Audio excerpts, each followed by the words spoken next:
सा सुल्तान नहीं हम ममनून व मशकूर हैं आज के सदर जलसा हजरत मौलाना जमाल अहमद नदवी साहब दामद बरकातुहुल आलिया के कि जिन्होंने हमारे मुफ्ती साहब की गैर मौजूदगी में उनके मनसब को उस मनसब की अजमत को बाकी रखा और अज अव्वल ता आखिर अपनी इस पीराना साली के बावजूद यहाँ पर इस ठंड में बैठे रहे और दाद देते रहे।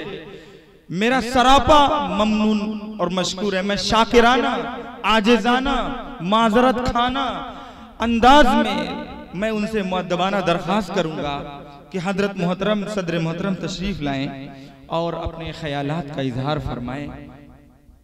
हजरत डाइस पर बिस्मिल्लाहिर्रहमानिर्रहीम अल्हम्दुलिल्लाहि रब्बिल आलमीन वस्सलातु वस्सलामु अला सय्यिदिल अंबिया'i वल मुरसलीन व अला आलिहि व अस्हाबिहि अजमईन अम्मा बादु फ़अऊज़ु बिल्लाहि मिनश शैतानिर रजीम बिस्मिल्लाहिर रहमानिर रहीम क़ुल हल यस्तविल्लज़ीना यअलमून वल्लज़ीना ला यअलमून सदक़ल्लाहुल अज़ीम। वक़ाल अन्नबी सल्लल्लाहु अलैहि वसल्लम इन्नमा बुइस्तु मुअल्लिमन औ कमा क़ाल सल्लल्लाहु अलैहि वसल्लम। बुजुर्गों, नौजवान दोस्तों, आज के इस प्रोग्राम के मुंतज़िम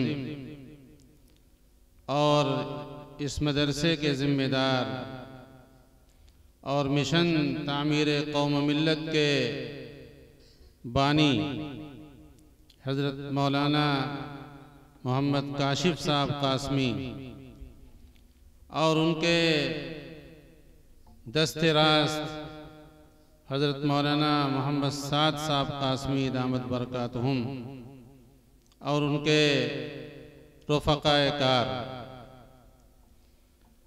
आज का ये प्रोग्राम जो हमारे सामने पेश किया गया, इस प्रोग्राम के बाद कोई तअस्सुर पेश करना या उस पर मज़ीद कुछ नसीहत आमेज़ बात करना एक ज़ायद सी बात मालूम होती है, इसलिए कि ये पूरा प्रोग्राम एक दावत था। ये पूरा प्रोग्राम एक नसीहत है हमारे लिए कि हम अपने नौनिहालों की तरबियत कैसे करें, उनके अंदर दीन को रचाने और बसाने की कोशिश किस तरह से की जाए। हम सबके मुरब्बी मशहूर आलिम दीन हज़रत मौलाना सैयद अबुल हसन अली नदवी रहमतुल्लाह अलैह, जिनको मुफक्किरे इस्लाम के नाम से दुनिया जानती है, वो फरमाते थे कि मुसलमानों, अगर तुमने सिर्फ अपने तिजारत की फिक्र की, अगर तुम अपने ज़राअत में और कारोबार में लगे रहे और तुम अपने आइंदा नस्लों की फिक्र नहीं की, तुमने मदारिस की फिक्र नहीं की, तुमने दावत इल्लाह की जिम्मेदारी को पूरा नहीं किया, तो याद रखना कि तुम्हारी तिजारत भी बाकी नहीं रहेगी, तुम्हारा वजूद भी बाकी नहीं रहेगा, तुम मिटा दिए जाओगे। ऐसी साजिश चल रही है, ऐसा माहौल बनाया जा रहा है इस्लाम के खिलाफ, मुसलमानों के खिलाफ, मस्जिदों के खिलाफ, खास तौर से मकातिब के खिलाफ।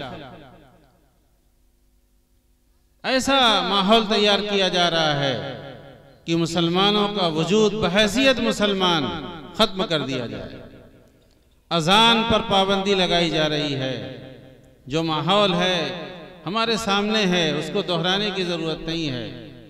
मुझे चंद मिनटों में अपनी बात या अपने तअस्सुरात का इजहार करना है कि जो इस मदरसे के बच्चों ने प्रोग्राम पेश किया, उस पर असातिज़ा ने, इनके जिम्मेदारों ने, मुंतज़िमीन ने कितनी मेहनत सर्फ की है, उससे हमको सबक लेने की ज़रूरत है कि अगर हमने अपने नौनिहालों के अंदर अपने मासूम बच्चों के अंदर जिनके दिल की तख्ती बिल्कुल सादा है, अगर हमने उस पर कलमा ला इलाहा इल्लल्लाह नहीं लिख दिया, मुहम्मदुर रसूलुल्लाह सल्लल्लाहु अलैहि वसल्लम की अज़मत को नहीं लिख दिया, उस पर बैठा दिया, हमने उनको ये नहीं सिखाया कि अल्लाह कौन है, रसूल कौन है, रसूलुल्लाह सल्लल्लाहु अलैहि वसल्लम कौन थे, खुलफाए राशिदीन कौन थे, नमाज कैसे पढ़नी है, नमाज की मुआशरे और समाज में और दीन और शरीयत में कितनी अहमियत है, तो गोया हमने अपनी नस्ल को बर्बाद कर दिया।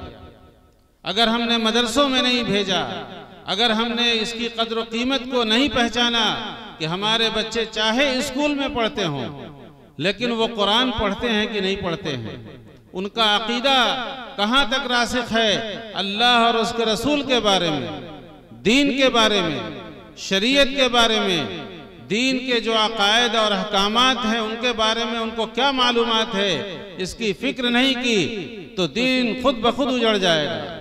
हमारे घर बिल्कुल दीनी मालूमात से वीरान हो जाएंगे। इसकी फिक्र करनी आज का अहम दीनी फरीज़ा है। और ये जो लोग मदारिस को कायम कर रहे हैं, इनका हम अगर ताउन नहीं करते तो आखिर मदरसे कैसे चलेंगे, आखिर उलमा कैसे तैयार होंगे, हमारे बच्चों को सही रास्ते पर कौन लेकर चलेगा?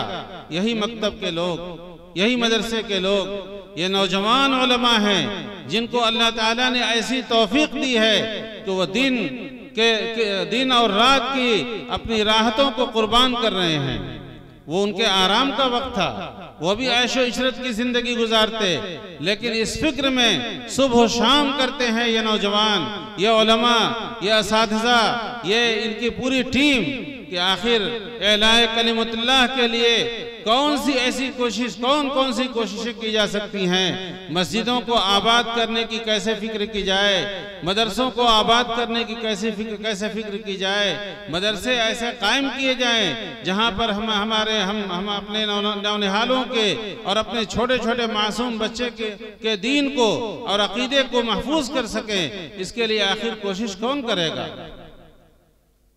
कोई दूसरी मखलूक नहीं उतरेगी, अल्लाह की तरफ से कोई दूसरी मखलूक नहीं उतरेगी। हमको करना है, अपने घर की फिक्र हमको करनी है, अपने समाज की फिक्र हमको करनी है, अपने मुआशरे की फिक्र हमको करनी है, अपने घर बार की, अपने भाई बहनों की, बच्चों की फिक्र हमको करनी है। कुरान से मुनासिबत का हाल देख लीजिए कि कुरान से हमको कितनी वाबस्तगी है। कुरान के उलूम, कुरान की नसीहतों से हम कहाँ तक वाकिफ हैं। अब हमको ये नहीं मालूम कि कुरान हमारी क्या रहनुमाई करता है, दीन हमारी क्या रहनुमाई करता है, शरीयत हमारी क्या रहनुमाई करती है, हमको नहीं मालूम है। कुरान हमसे क्या चाहता है, कुरान हमसे क्या मुतालबा करता है। हम कुरान पढ़ तो लेते हैं लेकिन उसके ऐसे दर्स में नहीं बैठते, उलमा के पास हम नहीं जाते, जानकारों के पास हम नहीं जाते जहां कुरान के उलूम पढ़ाए जाते हैं, कुरान के तर्जुमे सिखाए जाते हैं, कुरान का हल्का लगता है और कुरान के दर्स के जरिए से कुरान फहमी को आम करने की कोशिश की जाती है। वहां पर बैठने की हमारे पास मौका बैठने का नहीं है।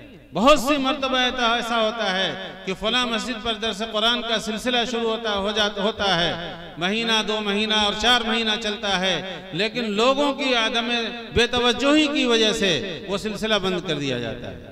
कोई अच्छा आलिम है, कोई अच्छा माहिर कुरान है, कुरान के तर्जुमे से वाकिफ है, अच्छी तफसीर बयान कर लेता है, उसके जरिए से इस्लाह व तरबियत का अच्छा काम हो सकता है, लेकिन लोग उसकी कद्र नहीं करते। 20 मिनट, 25 मिनट और आधे घंटे का मौका हमारे पास हफ्ते में नहीं है कि हम दर्स कुरान में जाकर बैठ सके। बहुत सी मर्तबा मैं अपना खुद यानी मामला बयान करता हूँ, किस्सा बयान करता हूँ। 4-5 मर्तबा मस्जिदों में हमने दर्स कुरान का सिलसिला शुरू किया, लेकिन 2 आदमी, 4 आदमी, 8 आदमी बैठते हैं, वो भी आधे घंटे में इस तरह से सोते हैं कि उनके पल्ले कोई बात नहीं पड़ती है, झूमते रहते हैं। तो फिर आखिर बयान करने वाला जो तैयारी करके जाता है, जो मेहनत सर्फ करके जाता है, उसका दिल उचाट हो जाता है। टूट जाता है कि हमारी मेहनत रायगा जा रही है। जिस होशमंदी के साथ, जिस फिक्रमंदी के साथ, जिस तलब के साथ कुरान को सुनना चाहिए था, सीखने की कोशिश करनी चाहिए थी, वो बिल्कुल मादूम है। फिर वो बेतवज्जुही की वजह से वो सिलसिला बंद हो जाता है। बहुत से, ये हमारा मामला है, बहुत से उलमा ऐसे हैं जिनसे पूछिए तो कहते हैं कि शुरू में 10-20 लोग इकट्ठा होते थे, बाद में धीरे धीरे धीरे धीरे 4-5 लोग बाकी रह गए, वो भी यानी सोते हैं या बेतवज्जुही के साथ सुनते हैं, जिसकी वजह से ये सिलसिला बंद करना पड़ा। ये नौजवान, अभी रिपोर्ट पेश की गई कि बहुत सी मस्जिदों में दर्स कुरान का हल्का लगता है। उन हल्कों को हर मस्जिद में कायम करने की ज़रूरत है और हमको दिलचस्पी लेने की ज़रूरत है। अगर हम इन उलमा से कुरान नहीं सीखेंगे और ये नहीं मालूम करेंगे कि सूरह फातिहा रोज़ाना हम नमाज में पढ़ते हैं, उसमें हमसे क्या कहा गया है, अल्लाह ताला क्या चाहता है, अल्लाह ताला क्या हमसे यानी मुतालबा करता है, तो उस नमाज से हमें हमारी क्या कैफियत होगी? उसमें कोई कैफियत नहीं पैदा होगी, उसमें खुशू नहीं पैदा होगा, उसमें तकवा और लिल्लाहियत की कैफियत नहीं पैदा हो सकती है। वो नमाज, उस नमाज में बस नमाज उठक बैठक का नाम नहीं है, नमाज नाम है एक कैफियत का, जो अल्लाह के सामने खड़े होने से वो कैफियत पैदा होनी चाहिए कि अंतअबुदल्लाह कअन्नका तराह फ़इन लम तकुन तराहु फ़इन्नहु यराक। ये कैफियत होनी चाहिए कि नमाज में बंदा खड़ा हो तो ये समझे कि मैं अल्लाह को देख रहा हूँ। अगर ये कैफियत न पैदा हो तो कम से कम ये कैफियत पैदा हो कि हमारा मालिक हमको देख रहा है। लेकिन मालूमात ना होने की वजह से हम नमाज में अल्लाह अकबर कहते हैं, ये भी नहीं मालूम है कि अल्लाह अकबर कहा तो इस सदा का क्या मतलब है। सना हमने पढ़ी तो सना में हमने क्या कहा है। उलमा से राब्ता पैदा कीजिए, मदारिस की कद्र व कीमत को पहचानिए और मदारिस के वजूद को यानी बाकी रखने के लिए हर तरह की कुर्बानी देने की कोशिश कीजिए। उन उलमाए किराम के हाथों को मजबूत करने की कोशिश कीजिए, कदम ब कदम इनके साथ चलिए, तब जाकर कहीं अच्छा नतीजा निकलेगा। हमारे समाज में खुशगवार तब्दीली पैदा होगी, हमारे समाज में एक अच्छा माहौल पैदा होगा, अल्लाह से डरने का खौफ पैदा होगा, खशियत इलाही का माहौल पैदा होगा उस वक्त जबकि हम इस कारवां में शामिल हो जाएंगे। आज जो प्रोग्राम पेश किया गया, इसकी तासीर को हम अल्फाज में नहीं बयान कर सकते। कैसा प्रोग्राम उम्दा पेश किया गया, शुरू से लेकर आखिर तक जो प्रोग्राम पेश किया गया, उसकी अलग अलग नात पढ़ी गई, तिलावत की गई। उस बच्चे ने तिलावत भी माशाल्लाह इतने शानदार अंदाज में की कि दिल खुश हो गया, दिल बाग बाग हो गया। नात भी कितने ज्यादा बच्चे ने जो पढ़ी, किस कदर यानी वालिहाना अंदाज में पढ़ी कि आप सल्लल्लाहु अलैहि वसल्लम का तसव्वुर कीजिए, मदीने का तसव्वुर सामने आ गया, रसूलुल्लाह सल्लल्लाहु अलैहि वसल्लम की जिंदगी सामने आ गई। उसके बाद के जितने भी प्रोग्राम थे, वो नमाज का प्रोग्राम तर्जुमे के साथ और अस्माए इलाही का तज़किरा जो आया, उसकी भी एक झलक हमारे सामने आ गई। हम नहीं जानते कि अल्लाह के 100 नाम हैं, अल्लाह के कौन कौन से नाम हैं। एक कान से वो नाम तो टकराए, उसका भी तो मौका आया हमारे सामने कि वो नाम हमारे सामने आ गए, अल्लाह के 99 नाम सामने आ गए। ये मामूली काम नहीं है कि उन छोटे छोटे बच्चों ने बिला झिझक, बिला तरद्दुद, बगैर अटके उन 100 नामों को पेश कर दिया। ये बहुत बड़ी बात है। अल्लाह ताला उन तमाम बच्चों को, उनके असातिज़े किराम को खूब जज़ाए खैर अता फरमाए और उनकी जिंदगियों में बरकत अता फरमाए और उनको दीन का दाई बनाए, दीन का सिपाही बनाए। उनकी जिंदगियां ऐसी रोशन और ताबनाक हो जाएं कि वो दीन के लिए मरने वाले और दीन पर मर मिटने वाले बने। फला तमूतुन्ना इल्ला व अंतुम मुस्लिमून की जिंदा तस्वीर बनकर वो जिए। इंशाअल्लाह इन उलमा से उम्मीद है कि वो ऐसे नौजवान तैयार करेंगे जो इस आयत की तफसीर और इस आयत का का मजहर बनकर जिएंगे कि फला तमूतुन्न इल्ला व अंतुम मुस्लिमून। अल्लाह ताला हम सबको ऐसा ही बना दे। अल्लाह ताला हमारे अंदर दीन को जिंदा करने की फिक्र पैदा फरमा दे और दीन के लिए कुर्बानियाँ पेश करने की और रात और दिन एक करने की हम सबको यानी अल्लाह ताला तौफीक अता फरमाए और इन हजरात को खूब जज़ाए खैर अता फरमाए। इनके असातिज़ा को भी, बच्चों के वालिदैन को भी, मदरसे के मुंतज़िमीन को भी अल्लाह ताला से दुआ है अल्लाह ताला हम सबको कहने सुनने से ज़्यादा अमल की तौफीक अता फरमाए। व आखिरु दावाना अनिल हम्दुलिल्लाहि रब्बिल आलमीन।